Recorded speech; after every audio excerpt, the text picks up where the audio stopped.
The first thing the parrot said in the Alpha King's voice was, "I am not staring at the aviary maid. I am observing palace security." Mara dropped the seed bucket. Every bird in the royal aviary went silent. That was impressive, because the east wall held 17 finches, 3 hawks, 2 doves, 1 elderly raven with opinions about everyone, and a brand new emerald parrot who had apparently chosen treason as a morning hobby. The seed bucket hit the floor, bounced once, and sprayed millet across Mara's boots. The parrot leaned forward on his golden perch. He was bright green, sharp-eyed, and wearing the expression of a creature who had never paid rent but still judged the curtains. "I am not attracted to the aviary maid," he continued in Alpha King Lucien Verrick's exact, deep, icy voice. "I am merely concerned about her ladder safety, repeatedly, with my eyes." Mara stared at him. The parrot stared back. A scarlet finch on the upper rail bit Mara's sleeve, which was rude but understandable. Even the birds knew that sentence needed an answer. "No," Mara whispered. The parrot fluffed himself. "Her hands are very steady." Mara lifted one finger at him, which was not a royal gesture but carried sincere feeling. "Absolutely no." The parrot clicked his beak in triumph. "Kings do not sigh over women who carry birdseed." Mara closed her eyes. Some women began their mornings with tea. Mara Vale, lowest-ranked keeper in the royal aviary, had begun hers by being romantically accused by livestock in the voice of the most powerful werewolf in the kingdom. Worse, the accusation had evidence. The Alpha King had come to the aviary before dawn, alone except for his guards outside the door. He had stood beneath the parrot's covered cage, believing himself unheard, and inspected the room with the grim concentration of a man checking border defenses. Then Mara had walked past in a patched brown dress with a broom, a sleepy dove on her shoulder, and exactly no intention of becoming a royal problem. Apparently, that had been enough to damage a monarch. The parrot lifted one foot. "She is small," he repeated in Lucien's voice, softer this time. "But she does not move like prey." Mara's eyes snapped open. That was not funny. Or rather, it was funny in the way a chandelier falling during dinner was funny, only if it missed you. Mara had worked with birds long enough to know the difference between random mimicry and remembered truth. A bird repeated tone, breath, rhythm, and feeling. This bird had not invented Lucien's voice. He had stored it. The aviary door handle turned. Mara looked at the parrot. The parrot looked delighted. "Do not repeat anything," she hissed. The door opened. Alpha King Lucien Verrick stepped inside with Captain Rook, 2 council clerks, and Lord Kerwin of the Western Reach, the man who had delivered the parrot as a diplomatic gift only 6 hours earlier. The king looked cold, flawless, and entirely innocent of emotional damage. He wore black wool, silver clasps, and the expression of a man who could silence a council by breathing through his nose.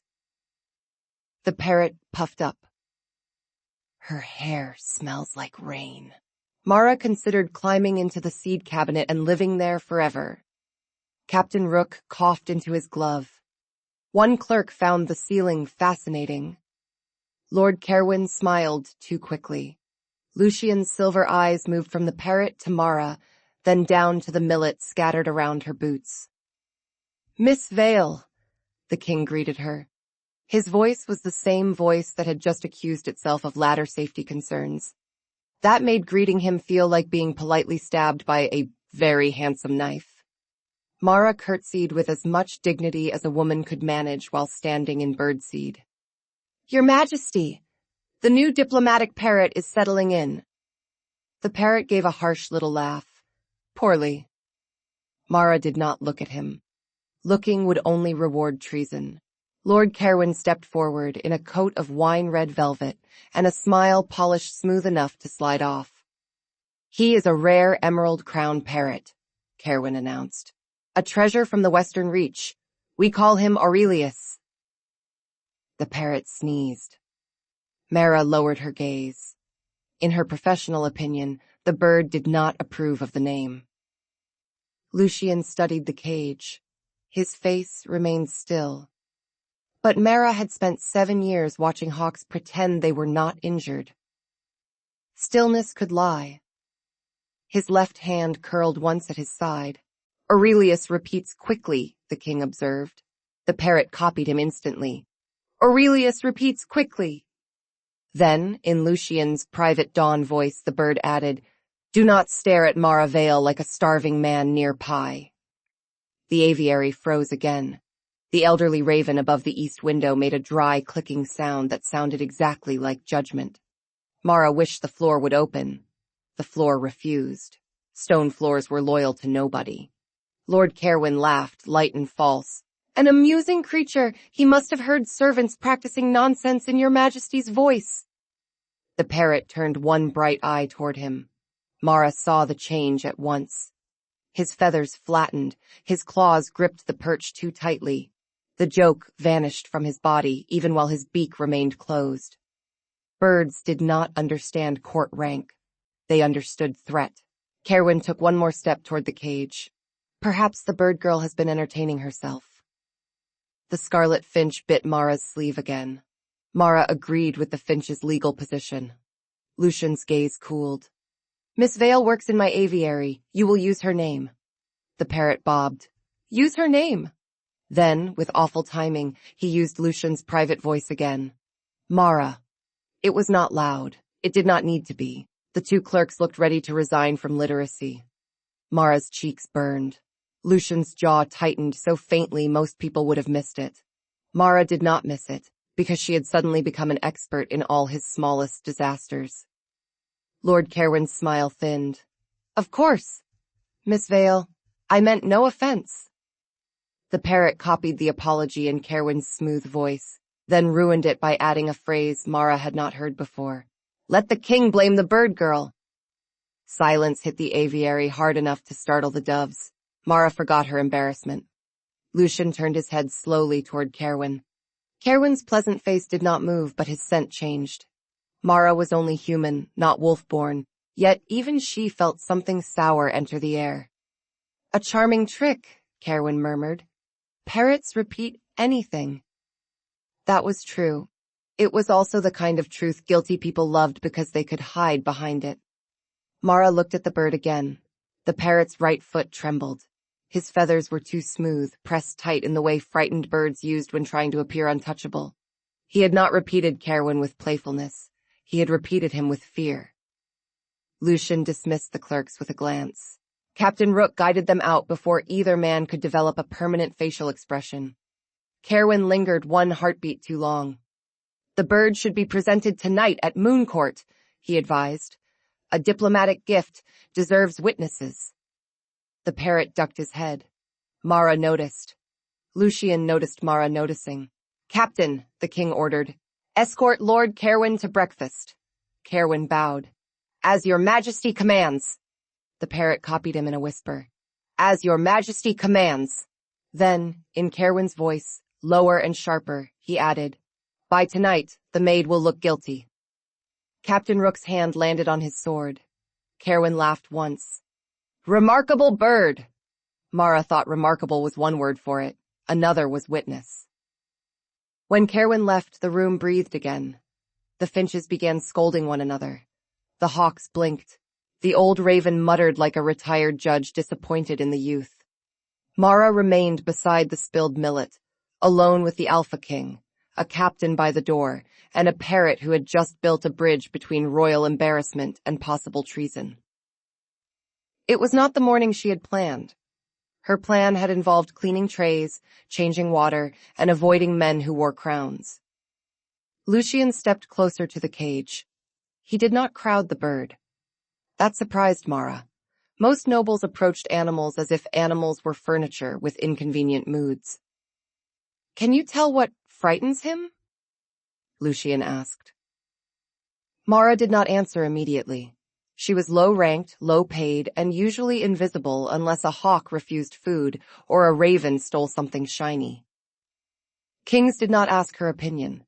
Kings issued instructions near her while she carried buckets. The parrot helped. "Mara knows." He used Lucian's voice again, which turned the simple statement into something dangerously intimate. Lucian's ears went faintly red. Mara, because she valued survival, pretended not to see. He is frightened of Lord Carwyn, she explained, not because of his coat or scent, because of his voice. His foot tightens whenever he hears it. Pippin, as Mara had already decided to rename him in private because no innocent bird deserved Aurelius, lifted the trembling foot as evidence. Captain Rook looked impressed despite himself. You can read that from a foot? Mara glanced at him. Captain, if your soldiers started sleeping upside down and plucking their own hair before battle, I assume you would notice. Rook accepted that with a solemn nod. The parrot clicked. Notice the foot. Mara pointed at the bird. Please stop making me sound important. Important, the parrot repeated. Lucian looked at Mara. His expression had softened by less than a feather's width, which for him seemed to equal a public festival. You are important if you can tell me whether that phrase was trained into him or overheard. Mara's stomach tightened. That was the question. Carwyn could dismiss one embarrassing romantic line as nonsense. He could dismiss a repeated threat as a servant's prank. But if the bird had overheard real plotting, someone had sent a witness into the heart of the court while believing everyone would treat him as a decoration. People underestimated birds. They also underestimated maids. Mara had lived inside both mistakes for years. I need time with him, she told the king. No crowd, no Carwyn, no clerk asking whether a parrot may legally testify. Captain Rook blinked. Can a parrot legally testify? The parrot answered in Lucian's voice. If the council can speak for 6 hours, surely the bird deserves 5 minutes. For one dangerous second, Lucian almost smiled. Mara saw it. Captain Rook saw it. The old raven absolutely saw it and made a sound like a door hinge gossiping. Lucian recovered his royal face. You will have the day. And tonight? Mara asked. The king's gaze sharpened. Tonight, Lord Carwyn expects the bird to humiliate you at Mooncourt. We should learn why. The word we landed softly. Mara pretended it did not warm anything in her chest. Pippin ruined the effort. We, he repeated, smug as sunrise. The investigation began with fruit. Mara had learned long ago that people confess to priests, wolves confess to moonlight, and parrots confess to mango. Pippin was not offered mango at once. He was offered apple first, because trust had to be earned, and because mango turned every bird into a sticky criminal. He accepted the apple with the air of a duke disappointed by taxes. Dawn, Mara said gently. What did you hear at dawn? Pippin held the apple, his feathers lifted. Her hair smells like rain, Mara sighed. Not that part. Lucian stood across the room with his hands behind his back, pretending to inspect the hawk perches. He was doing a terrible job. He had inspected the same perch 4 times. The hawk on it looked personally offended. Pippin tilted his head. I am not staring. Also not that part, Mara guided. Captain Rook coughed. Mara gave him one look. He turned the cough into a discussion with a water bowl. Pippin nibbled the apple and shifted voices. Tonight, he whispered in Sherwin's tone. Mooncourt. Make her repeat it before the king. Mara went still. Lucian stopped pretending to care about the perch. Repeat what? Mara asked. Pippin's eyes grew bright and strained. The border seal is broken. The king hid the treaty. The maid touched the cage. The maid touched the seal. The words tumbled out in fragments, not performance but memory. Mara heard the rhythm beneath them, one man instructing another, close to a covered cage, confident that a bird was only an ornament. Lucian crossed the room in 2 silent strides. There is no broken border seal, he stated. Pippin answered with Carwyn's laugh. There will be. The hawk on the perch spread his wings as if even he wished to leave politics. Mara rubbed her thumb over a scratch on the cage door. The new cage had arrived sealed with western wax, a glossy red impressed with Carwyn's stag crest. Mara had cut that wax at dawn to let the bird breathe. She remembered the seal crumbling too easily. Your Majesty, she began. Where is the delivery wax? Lucian looked at Captain Rook. Rook looked at the work table. The table held the delivery parchment, the cage cloth, a fruit knife, a coil of twine, and enough seed dust to feed a philosophical mouse. Mara crossed to it and lifted the torn wax pieces with a clean cloth. The red surface had a second mark beneath the stag, a faint crescent line, almost hidden. Lucian's face changed. It was small, but the room felt it. "That is the Iron Moon Treaty Seal," he said. Mara's mouth went dry. "Someone pressed royal treaty wax beneath Kerwin's delivery wax? To make it look as though the treaty passed through this aviary," Rook concluded. The parrot added helpfully, "Bird Girl did it." Mara turned slowly. "Pippin," he bobbed, proud to be useful. Lucian's gaze cut to her. "Pippin?" "I refuse to call him Aurelius." "Because?" "Because Aurelius sounds like a man who explains wine at people." Captain Rook lost a quiet battle with his mouth. Lucian looked at the parrot, then back at Mara. "Pippin," he decided. The bird puffed up as if crowned. "Pippin." Mara had not expected the Alpha King to accept the name.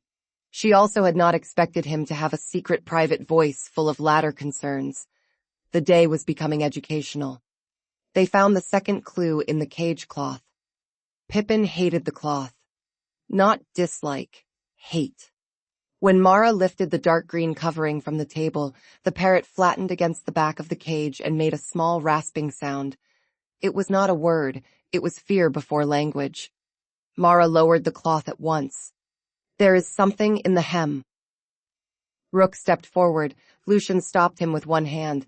"Let Miss Vale handle it." The parrot repeated softly, "Let Miss Vale." This time, the words did not embarrass her. They steadied her. Mara took the cloth to the window and ran her fingers along the seam. A small stiff line hid beneath the stitching. She opened it with her bird knife and shook out a sliver of black wax wrapped in thread. The scent rose sharp and bitter. Pippin shrieked. Every bird in the room exploded into sound. Lucian moved between Mara and the cage before anyone else could breathe. It was pure wolf instinct, sudden and protective. It was also unnecessary, unless black wax had learned to leap. Pippin shouted in Lucian's voice, "Protect her!" Mara nearly dropped the wax. Lucian went very still. Rook stared at the window. The raven made a noise that sounded like laughter with paperwork. Mara decided mercy was a virtue and ignored all of them. "This wax frightened him," she explained, focusing hard on the evidence. "It may have been used near the cage while Serwyn's men rehearsed phrases." Lucian accepted the wax in a folded cloth. His fingers did not touch hers, but the space between them somehow became a whole separate room. Black pine resin, he identified, used by Western handlers to keep birds quiet during travel. Mara's anger rose. "They drugged him?" "Likely enough to make him still," Lucian answered. "Not enough to erase what he heard." Pippin muttered something in Kerwin's voice that sounded like an insult to everyone with legs. Mara gave him mango. Rook watched this with concern. "Is that wise?" "No," Mara admitted, "but he has earned crime fruit." Pippin took the mango and immediately looked more dangerous.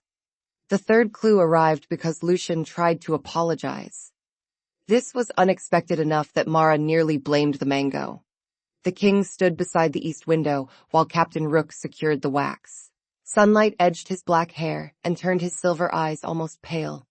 He looked less like a monarch and more like a man who had spent too long being obeyed and not enough time being understood. "Miss Vale," he began, "if my presence before dawn caused you discomfort, I regret it." It was a careful apology. Royal. Polished. Almost painfully restrained. Pippin swallowed mango and translated. "I stared like an idiot." Mara pressed her lips together. Lucian closed his eyes. Rook turned away so fast his shoulder hit a hanging scoop. "Your Majesty," Mara managed, "you are not responsible for everything the bird repeats." Pippin leaned forward. "I am responsible for my eyes." Mara failed. A laugh slipped out before she could stop it. It was not court laughter, delicate and safe. It was real, warm, and startled. Lucian opened his eyes. For a moment the investigation, the wax, the plot, and Lord Kerwin all moved to the edge of the room. The king looked at her as if her laugh had done something worse than treason. Pippin, who had no respect for sacred moments, whispered, "Again." Mara covered her mouth. Lucian's expression softened into something dangerously human. "The bird has poor manners," he noted. "The bird has excellent hearing," Mara corrected. "Unfortunately." "For you, yes." Rook made a strangled sound. Mara remembered she was teasing the Alpha King of the Iron Moon throne and immediately wished to become a decorative fern. Lucian did not punish her. His mouth curved, barely. "Continue, Miss Vale." Pippin clicked. "Continue, Mara." Lucian looked at the bird. "Do not help." Pippin copied him perfectly. "Do not help." Then, in his own scratchy parrot voice, he added, "Help." By noon, Mara understood the shape of Fairwind's plan. He had not sent Pippin merely to amuse the court. He had sent him as a trap with feathers. The Western Reach and Iron Moon had negotiated a border treaty for 3 months. If the treaty seal appeared broken inside Lucian's own aviary, Cerwyn could claim the king had hidden or altered the agreement. If the strange, low-ranked bird keeper had touched the cage, cut the wax, and been overheard speaking suspicious phrases, she would make a convenient culprit. A servant could be blamed without starting a war. A servant could be punished loudly enough to satisfy wounded pride. A servant could disappear beneath a nobleman's smile. That was the serious part. The ridiculous part was that Cerwyn had trusted a parrot to perform treason on command. Mara almost admired the arrogance. Almost. Then Pippin attempted to hide Mango in his wing feathers, and she lost respect again. Lucian summoned his steward, Seraphine, to examine the delivery records. Seraphine was a narrow woman with silver spectacles and the emotional range of a locked cabinet. She entered the aviary, heard Pippin repeat, "I stared like an idiot," looked once at the king, and decided, with admirable discipline, to become blind. "The delivery document lists 2 handlers," Seraphine reported after a brisk review. "Both Western. Neither remained in the palace after midnight." Pippin copied her crisp voice. "Neither remained." Seraphine looked at the bird. "Useful." Pippin puffed up. Mara whispered, "Do not encourage him."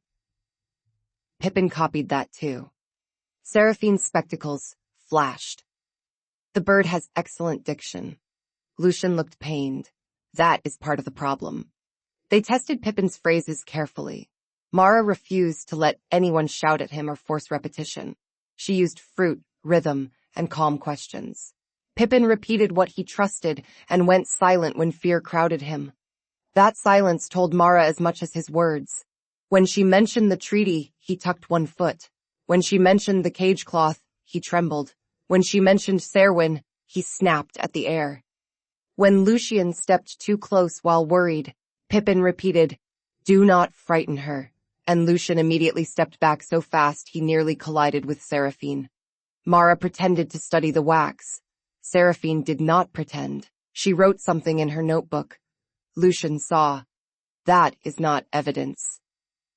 "No, Your Majesty," Seraphine replied. "That is personal amusement." Captain Rook laughed once and then remembered he enjoyed employment.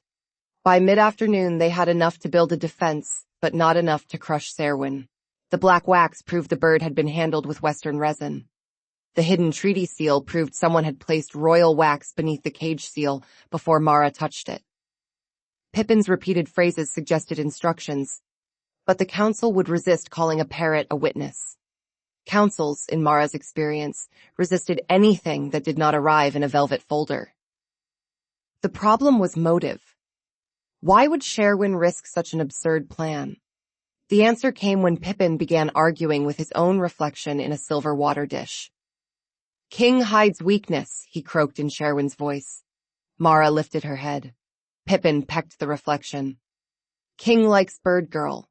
Bird girl touched seal. King protects bird girl. Council sees weakness." Lucian's face turned to stone. There it was. Cerwyn did not only want to break the treaty. He wanted to make Lucian look compromised by a low-ranked servant. If the king defended Mara, he appeared ruled by private desire. If he sacrificed her, he became cruel in front of his own household. Either choice weakened him. Mara looked at the parrot.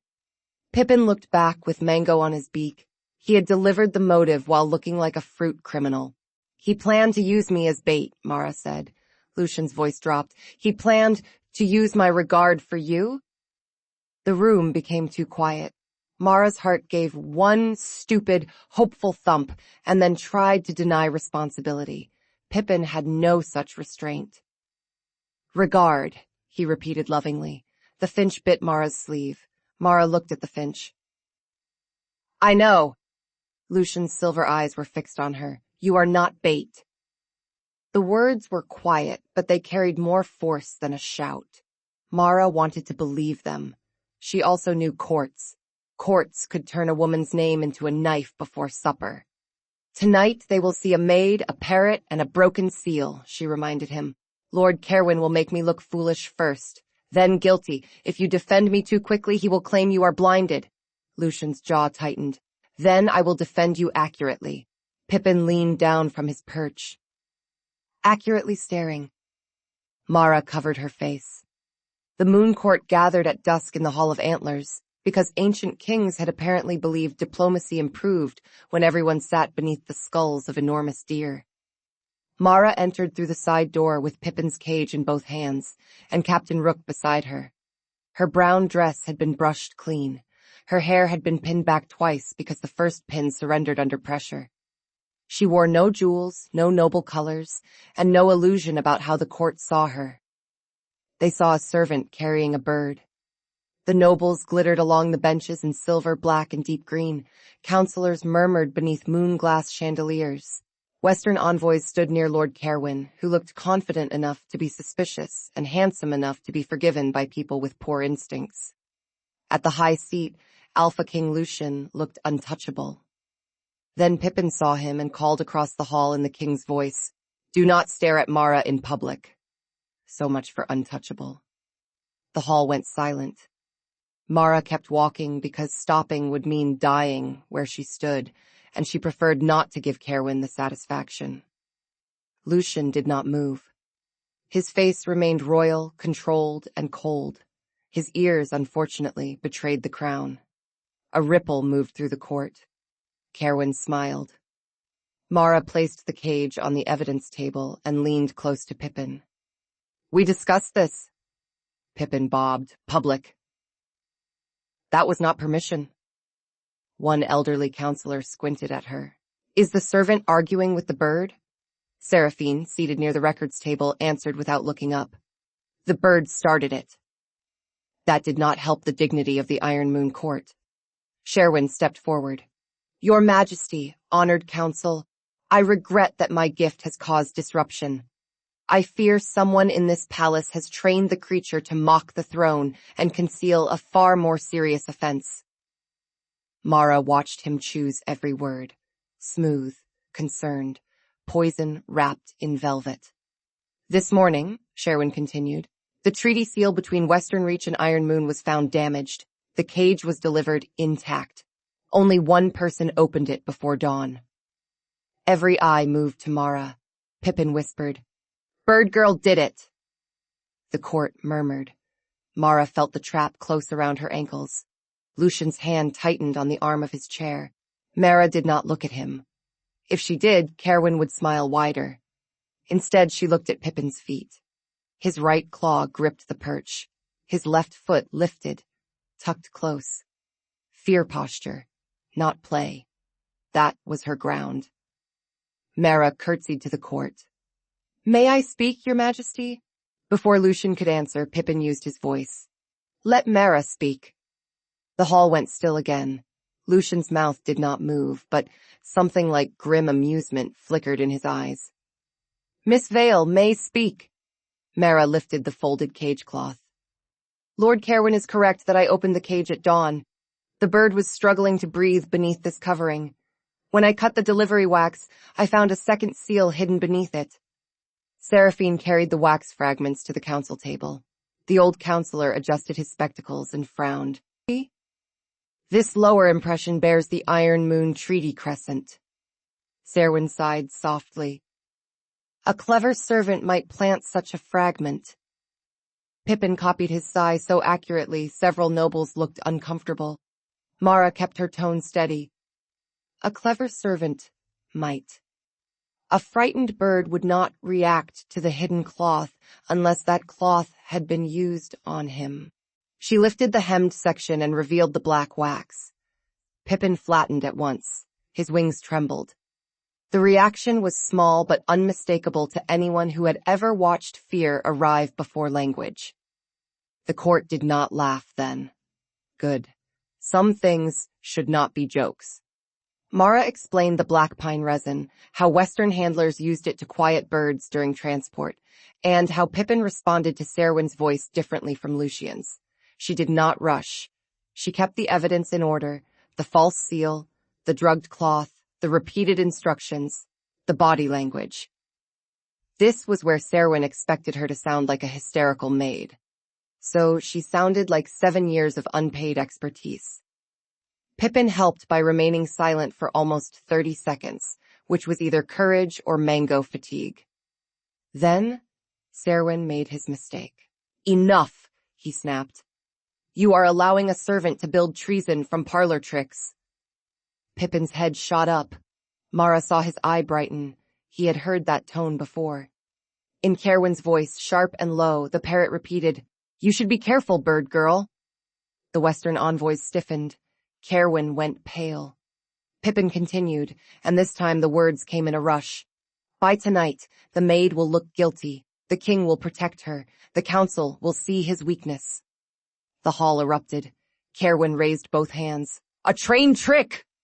Pippin leaned forward and repeated in Cerwyn's voice, If the bird speaks wrong, wring its neck before court. The hall fell silent so quickly the chandeliers seemed loud. Mara's hand went to the cage bars. Lucian rose. He did not shout. He did not need to. Lord Cerwyn! The name cracked across the hall like winter. Cerwyn's mask slipped. Just once. His eyes cut toward Pippin with such hatred that the bird recoiled. That look convicted him more than any parrot could. Captain Rook moved before Cerwyn could reach his sleeve. 2 guards took the Western Lord by the arms. Cerwyn laughed. Ugly now. You will arrest me over a servant and a bird? Lucian descended from the high seat. The court watched him cross the moonlit floor. He did not go to Cerwyn first. He went to Mara. That choice moved through the hall like a thrown torch.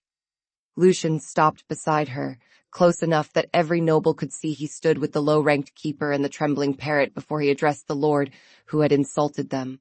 I arrest you for forging treaty evidence, drugging a royal diplomatic animal, threatening a member of my household, and attempting to manipulate this council into condemning an innocent woman. Mara heard the word woman. Not servant, not bird girl. Woman. Pippin, who apparently recognized significant vocabulary, whispered, Innocent woman. Lucian glanced at the cage. For once, accurate. A startled laugh moved through the hall. It broke the fear just enough for people to breathe. Cerwyn struggled. You prove my point. You shame your crown for her. Lucian turned back to him. No. I shame my crown if I let rank decide truth. The words struck harder than anger. Mara felt them land in the benches, among counselors who had been ready to let her name be used as a broom for noble dirt. Lucian continued. Miss Maravale saw what trained envoys missed, what clerks nearly filed away, and what this court was prepared to dismiss because she carries seed instead of a title. Her skill protected this throne. The old counselor bowed his head first. Then Seraphine stood. The records office confirms the wax sequence. Miss Vale's explanation is consistent with all physical evidence.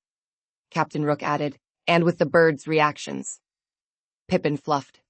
Important bird. Mara whispered, Do not push it. Pippin whispered back in Lucian's voice, Important Mara. The court heard. Of course the court heard. The bird had never once chosen privacy when public ruin was available. Lucian looked at Mara. For one heartbeat, the Hall of Antlers disappeared. There was only the king with moonlight on his shoulders and something unguarded in his eyes. Then he faced the council. From this night, Mara Vele is appointed royal keeper of the king's aviary and witness to avian evidence in matters of court security. The old counselor blinked. Is that an office? Seraphine turned one page. It is now. It was an old office, Lucian corrected. Unused for 86 years. I am restoring it. Seraphine made another note. Restored offices are less troublesome than new ones. Mara could not tell whether she was being promoted or swallowed by bureaucracy. Pippin helped clarify. Royal Keeper Mara. The title rolled across the hall in Lucian's voice. Mara's throat tightened. She had wanted safety. She had wanted the truth believed. She had not expected a name that could stand upright in court. Serwyn was dragged toward the side doors, still protesting. Pippin watched him go with one eye bright and one foot tucked. Mara leaned closer to the cage. He cannot hurt you now. The parrot shifted toward her hand. Lucian heard. His voice softened, but he spoke loudly enough for the court. Nor can he hurt you. That was when Pippin decided the public recognition scene needed more feathers. He spread his wings and declared in Lucian's deepest voice, I choose Mara Vele. The hall stopped breathing. Mara stopped existing. Lucian looked at the parrot as if considering whether diplomatic immunity applied to soup. Pippin continued, radiant with purpose. Not for ladder safety. Someone in the back made a strangled noise. Mara stared at the cage. Pippin, no. The parrot bobbed. For home. The laughter died before it fully formed. Lucian's face changed. Not embarrassment this time. Truth. He turned to the court again, and when he spoke, his voice belonged to him alone. I do choose Mara Vele. Not as a scandal. Not as a weakness. Not as a servant I favor in secret. I choose to honor the woman who saved my throne, protected a frightened creature, and told me the truth when everyone else found silence more convenient. Mara could not breathe properly. This was too much for moonlight, antlers, and a parrot with mango on his beak. Lucian lowered his voice, but the court still heard. If she permits it, I would like to know her beyond crisis.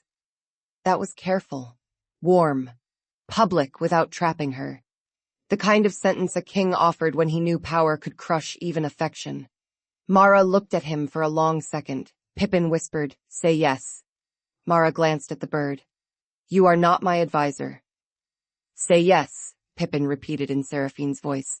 Seraphine adjusted her spectacles. I did not authorize that. The court laughed then, not cruelly. The sound loosened something in the hall. Mara looked back at Lucian. I permit you to try, Your Majesty. Lucian bowed to her. Not a royal nod, a real bow. Half the council forgot how to blink. Pippin whispered, try very hard. Lucian straightened. I intend to. The external crisis ended in paperwork, which was how Mara learned that even dramatic treason eventually became forms.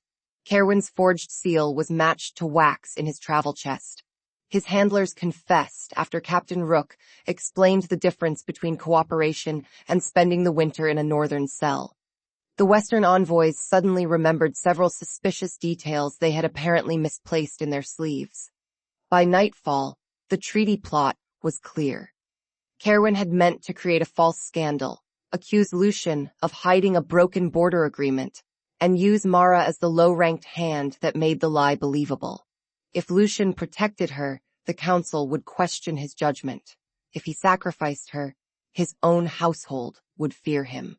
Either result weakened the Iron Moon throne before the next negotiation. It was a polished plan. It was also completely unprepared for a parrot with excellent timing and no respect for noble facial expressions. The council issued a formal apology to Mara. It was 3 paragraphs long and somehow less satisfying than Pippin calling the old counselor Antlerhead in Lucian's voice, but Mara accepted both. The royal keeper appointment became official before supper. Seraphine handed Mara a sealed document, a key to the aviary records cabinet, and a list of responsibilities heavy enough to stun a goose. Mara stared at the list. Does this mean I am paid more? Seraphine looked offended on her behalf. Substantially. Mara decided she loved restored offices. The household changed faster than she expected.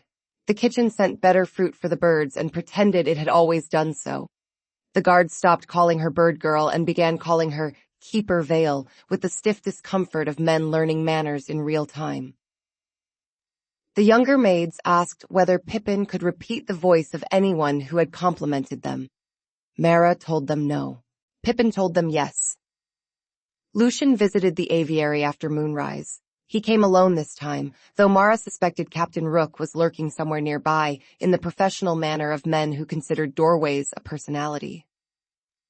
The aviary was warm, with banked coals and sleepy feathers.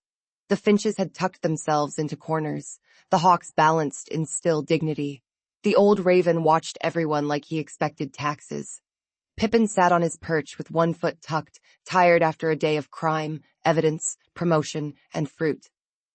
Mara was sweeping Millet again. Her life had changed, but Millet remained emotionally committed to the floor. Lucian paused by the door. Keeper Vale. Mara looked up. The title still startled her. It sounded like someone else's coat placed around her shoulders. Your Majesty. Pippin opened one eye. Lucian, he corrected in Lucian's voice. Mara pointed the broom at him. You are asleep. Pippin closed his eye. Lucian. The king's mouth curved. He has opinions. He has crimes. Useful crimes. That is how criminals get confidence. Lucian crossed the room, slow enough not to unsettle the birds. He stopped beside the work table where the evidence had been sorted that morning.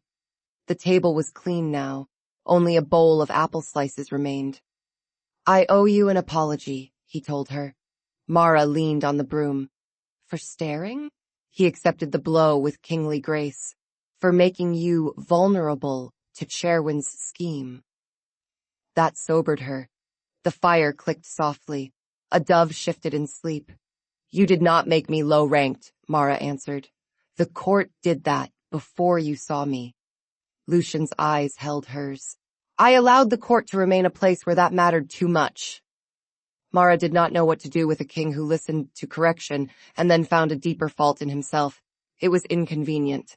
It made staying guarded much harder. Pippin opened one eye again. Very hard, Mara sighed. He is going to ruin every serious conversation we ever have. Lucian's voice warmed. Every? Mara realized too late what she had said. The old raven made a dry sound. The finch who had bitten her sleeve earlier woke just long enough to chirp with appalling smugness. Mara looked at the birds. I feed all of you. None of them appeared grateful. Lucian stepped closer, leaving space for her to refuse closeness if she wanted. That mattered. In a day full of public declarations and court titles, the small courtesy felt more intimate than the bow. I meant what I said in the hall, he told her. I would like to know you beyond crisis. Mara studied him.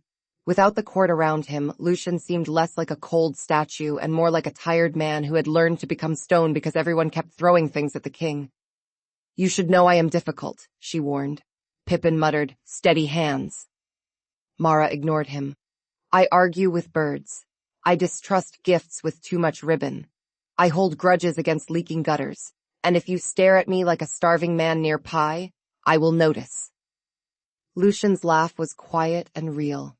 It filled the aviary gently, not like a court performance, but like heat returning to a room. Then I will try to stare with dignity. Pippin lifted his head. Impossible. Mara lost the fight against smiling. Lucian saw it. This time, he did not look away. There, Pippin whispered.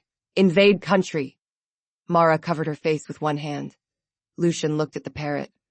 No invasions. Small country. No. Village? Mara laughed so hard the broom slipped against the table. Lucian caught it before it fell. Their hands met on the wooden handle. For a moment, neither moved. The contact was simple. Warm fingers, broom handle, seed dust, a room full of sleeping birds pretending not to supervise. It was not a grand kiss beneath moonlight. It was not a fevered claim. It was quieter than that. It felt possible. Lucian released the broom first because he was careful. Mara appreciated that more than she knew how to say. May I visit tomorrow? He asked. Mara tilted her head. For palace security? Naturally. Ladder safety? If required. Pippin made a soft approving cluck. Hair smells like rain. Mara gave him the look of a woman reconsidering mango privileges. Lucian's smile deepened. For you, he said, ignoring the bird with heroic effort. If you allow it. Mara looked around the aviary, at the finches, the hawks, the doves, the old raven, the impossible parrot who had turned her life upside down before breakfast and somehow landed her on her feet. That morning, she had been the woman at the edge of the room, useful only when something needed cleaning or calming. By night, she had stood in Moon Court, named truth aloud, and been heard, not rescued, recognized. The difference mattered. She looked back at Lucian. You may visit tomorrow. Pippin whispered. Bring mango. Mara pointed at him. You are not invited to the romance. The parrot looked deeply offended. Lucian glanced at Mara with the calm face of a king and the eyes of a man trying not to laugh. I suspect he will attend anyway. He will critique. Harshly? Professionally. Pippin tucked his head beneath one wing. Very steady hands, he mumbled. Mara rolled her eyes, but her smile stayed. Lucian did not reach for her hand again. Not yet. Instead, he stood beside her in the warm hush of the aviary, while the palace settled around them. Outside, the court was still writing reports, polishing reputations, and pretending it had never believed a nobleman over a bird keeper. Inside, the birds slept. The seed bucket sat upright. The leaking gutter had finally stopped dripping. For the first time all day, no one accused Mara of treason, romance, or ladder-related temptation. It was peaceful, for almost 10 whole seconds. Then, Pippin lifted his head without opening his eyes. Home, he said in Lucian's voice. Mara went still. Lucian looked at her. The word rested between them, small and enormous. Home was not a throne room. It was not a title. It was not a public declaration in front of antlers and counselors. Sometimes home was a warm aviary after a terrible day. Sometimes it was a king learning to laugh softly. Sometimes it was a woman with seed dust on her sleeve being seen clearly at last. Sometimes it had feathers, stolen phrases, and terrible timing. Mara touched the edge of Pippin's cage. Yes, she whispered. Home. Lucian stood beside her, quiet and steady. The parrot sighed, satisfied. And for once, he did not repeat anything.